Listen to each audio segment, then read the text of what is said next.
설교 제목은요. 왕의 자격, 예수님의 통치를 소망해요 라는 제목이에요. 자, 우리 먼저 신명기 17장 14절을 함께 읽어볼게요. 시작! 여러분의 하나님 여호와께서 여러분에게 주시는 땅에 들어가 그 땅을 차지하고 살 때에 우리 주위의 다른 나라들처럼 우리도 왕을 세우자라는 생각이 들면 아멘. 자, 우리가 쉬운 성경으로 읽어봤는데, 자, 이제는요 이스라엘 백성이 이웃 나라를 보고 이제 나중에 가나안에 이제 정착해서 살게 됐대. 이제 가나안과의 정복 전쟁에서 승리하고 가나안에서 정착하고 살 때에 이스라엘 백성들이 이웃 나라들을 보고 왕을 세우려는 마음이 생길 때 그때 그들이 어떻게 해야 할지 미리 알려주고 싶었어요. 왜냐? 인간은 불완전한 존재이기 때문에 아무리 왕이라 할지라도 자신의 지위를 이용해서 백성을 함부로 대한다거나 범죄를 저지를 수 있거든요. 여기 보니까 왕이 함부로 하고 있죠? 그죠? 그래서 그런 일을 방지하기 위해 모세는 지금부터 소개할 이 6가지 조건을 왕이라고 한다면 반드시 지켜야 한다고 설명했던 건데요. 먼저 첫째로 이스라엘을 다스리는 사람은 반드시 이스라엘 사람이어야 했어요. 즉 이방 사람이 또는 타국인이 이스라엘을 다스리는 왕이 절대 될 수 없더라는 것이었죠. 다음 둘째로 왕은 군사력을 튼튼하게 한다라는 명분으로 이유로 말을 뜨기닥뜨기닥 말을 많이 두지 말아야 했어요. 자, 당시에 말은요 군사력의 핵심 요소였거든요. 왜냐? 말이 있으면 고대에는 오늘날의 오토바이와 같은 기마병이나 오늘날의 장갑차와 같은 전차 부대를 운용할 수 있었거든요. 자, 따라서 말을 많이 두면 그만큼 군인들이나 사람들이 하나님을 의지하려고 할까요? 아니면 하나님을 외면하고 자기의 힘을, 자기의 군사력, 자기가 많이 가지고 있는 그 말을 의지하려고 할까요? 당연히 자기네들의 힘을 의지하려고 하겠죠. 내가 다 했어. 하나님 해준 거 하나도 없어. 내가 많이 가지고 있는 이 말, 군사력으로 내가 다 했어. 바로 이러한 이유 때문에 하나님은 모세를 통해 먼 훗날 세워질 왕은 말을 너무 많이 주지 말라고 말씀하셨던 건데요. 동시에 한 가지 이유가 더 있었어요. 그게 뭐냐? 자, 당시에 가나안 지역에서 가장 좋은 말은 어디에서 났을까요? 지금 여기 보니까 사해가 있고 갈릴리 호수가 있네요. 그런데 모압 평지야. 지금 신명기는 이 모압 평지에서 이 가나안 땅을 내려다보면서 모세가 이스라엘 백성들에게 설교하고 있는 게 이 신명기거든. 자, 그리고 여기가 이제 가나안 지역이야. 여기가 지중해고. 자, 그러면 자, 여기가 지금 가나안, 팔레스타인 지방의 지형도인데 가나안 지역에서 가장 좋은 뜨기닥뜨기닥 말은 어디에서 났을까요? 정답은 가나안에서는 그 어디에서도 말이 안 났다예요. 즉 가나안 지역은 말 서식지가 아니었던 거죠. 그래서 나귀는 있지만 큰 종마들은 서식지가 아니야. 여기가 나귀들은 있어도. 그럼 가나안 주변 지역들 중에서는 어디에서 말이 많이 서식했느냐? 바로 애굽이었어요. 애굽. 따라서 먼 훗날 세워지게 될 왕이 말을 많이 두고 싶어요. 그럼 어디로 가서 사와야 했던 거예요? 애굽. 얘가 지금 고대 애굽의 시장이에요. 고대 애굽의 시장. 이건 요즘 모습이고. 애굽에 가서 사와야 했던 거예요. 자, 그렇게 해서 애굽으로 내려가게 되면 이 왕이 가나안보다 잘 사는 애굽의 문화에 흔들리게 될까요? 안 될까요? 이거 되겠죠. 그죠? 그래서 혹시라도 하나님이 가르쳐준 삶의 방식이 아닌 애굽 사람들의 삶의 방식으로 다시 돌아갈지도 모를 일이었어요. 그래서 우리 주님은요 앞으로 세워질 왕은 더더욱 말을 많이 두지 말라고 말씀하셨던 거죠. 이어서 세 번째로 왕은 아내들을 여인, 아내, 자기 부인, 와이프를 많이 두어서는 안 됐어요. 왜냐?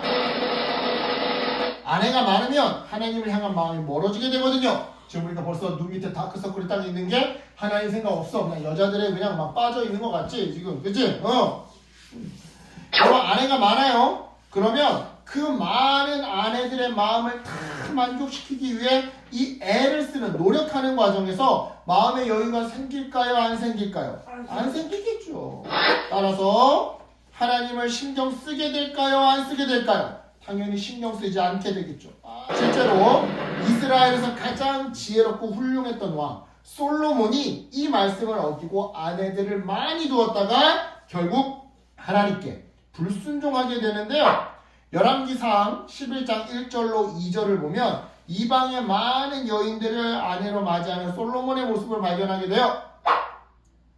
그리고는 그 많은 아내들이 섬기던 각기 다른 지역의 우상들을 이 솔로몬이 함께 섬기면서 예배하는 모습을 우리 열왕기상에서 발견하게 되죠.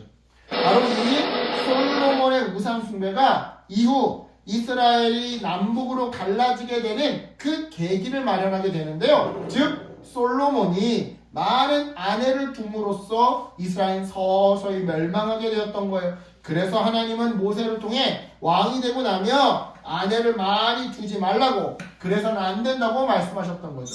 계속해서 네 번째로 왕은 자기를 위해 은금을 많이 쌓아두지 말아야 했어요. 은금을, 즉 재물을 많이 축적하지 말라라는 내용인데요. 왜냐? 재물을 많이 쌓아두면 하나님이 아닌 재물을 의지하게 되거든요. 그래서 예수님도요, 마태복음 6장 24절에서 하나님과 맞서는 대적은 다름 아닌 재물, 만문신이라고 말씀하셨던 건데요. 우리 한번 읽어볼게요. 자, 여기 읽어볼게요. 시작. 한 사람이 두 주인을 섬기지 못할 것이니 혹 이를 미워하고 저를 사랑하거나 혹 이를 중히 여기고 저를 경히 여기리라. 너희가 하나님과 재물을 겸하여 섬기지 못하느니라. 아멘. 네. 이어지는 다섯째로 왕은 율법을 두루마리 책에 기록해야 했어요. 그렇게 해서 자기가 필사한 율법책을 평생 동안 자기 옆에 두고 읽어야만 했죠. 그러니까 성경을 받아 써야 됐던 거야. 성경을. 왜냐? 직접 쓰고 읽어야 율법을 까먹지 않고 오랫동안 외울 수 있거든요. 그리고 우리가 외워야 당황했을 때, 또는 화가 났을 때, 또는 유혹당할 때 말씀이 떠오르면서 그 모든 시험들을 이겨내고 말씀대로 행동할 수가 있거든요. 그래서 왕이라고 한다면 더더욱 말씀을 직접 받아 쓰고 그것을 곁에 두고서는 틈날 때마다 읽어야 했던 건데요. 지금 보니까 성경을 여기다 받아쓰기 하고 있죠?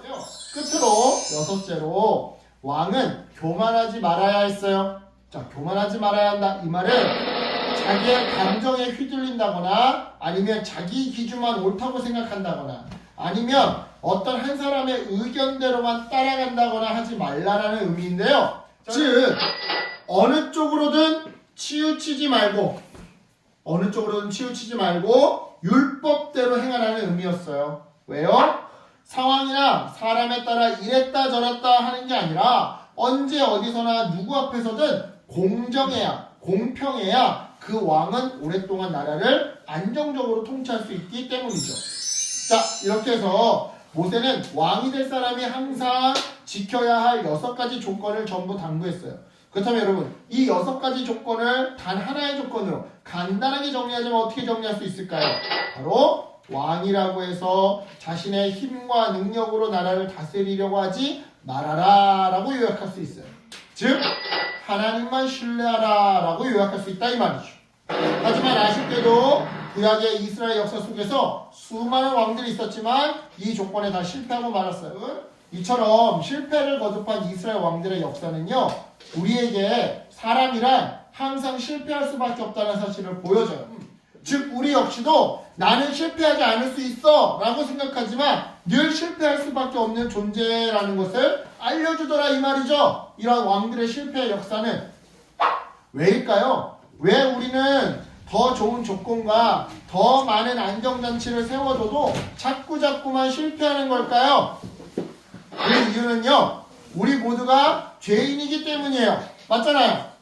자, 내가 좋은 방법 그리고 옳은 방법으로 뭐 말을 한다거나 일을 한다거나 공부를 한다거나 시험을 친다거나 해요. 하지만 상대방이 나쁜 방법으로 잘못된 방법으로 상대해 온다면 당연히 내가 실패할 확률이 올라가겠죠. 반대로 나도 때로는요 안 좋은 방법, 잘못된 방법을 사용해요. 지금 보니까 시험 볼 때 컨닝하고 제 손바닥에 적어가지고 나 역시도 잘못된 방법을 사용해서 실패하는 경우가 있더라는 거예요. 나 역시도.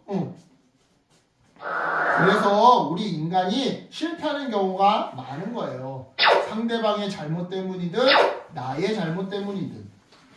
이처럼 하나님은요 구약 이스라엘 역사를 통해 사람의 한계와 실패를 철저하게 보여주셔요. 그리고는 이처럼 한계와 실패를 거듭하는 사람의 방법이 아닌 하나님의 방법을 기대하며 소망하게 하시죠. 그렇다면 바로 그 하나님의 방법이란 무엇이냐? 바로 예수 그리스도예요. 자, 여러분 예수님은요 사람 왕 대신 하나님이 우리에게 보내주신 진짜 왕, 참된 왕, 영적인 왕이세요. 즉 하나님은 인간 왕들의 그 수많은 실패를 통해 참된 왕이신 예수 그리스도를 우리가 바라보게끔 하시더라 이 말이죠. 따라서 여러분 예수님만이 우리의 참된 왕이셔요. 그러니까 여러분 참된 왕 되신 예수 그리스도를 믿고 그분의 통치에 순종하세요. 그분을 의지하며 살아가세요. 그렇게 할 때 나쁜 독재자처럼 군림하면서 착취하고 차별하는 사람 왕의 악한 통치가 아니라 선한 목자처럼 우리를 섬겨주시고 공평하게 먹여주시고 채워주시고 치료해주시는 우리 하나님 아버지의 선한 통치가 우리 어린이들의 삶에 이뤄지게 될 거예요. 누구의 통치를 소망할 때? 예수님의 통치를 소망할 때. 누구의 통치를 따를 때? 예수님의 통치를 따를 때. 그러니까 여러분 이 진리를 믿으면서 우리의 참된 왕 대신 예수 그리스도를 의지하며 살아가기를 예수님의 이름으로 축복합니다. 아멘. 기도할게요. 하나님 감사합니다.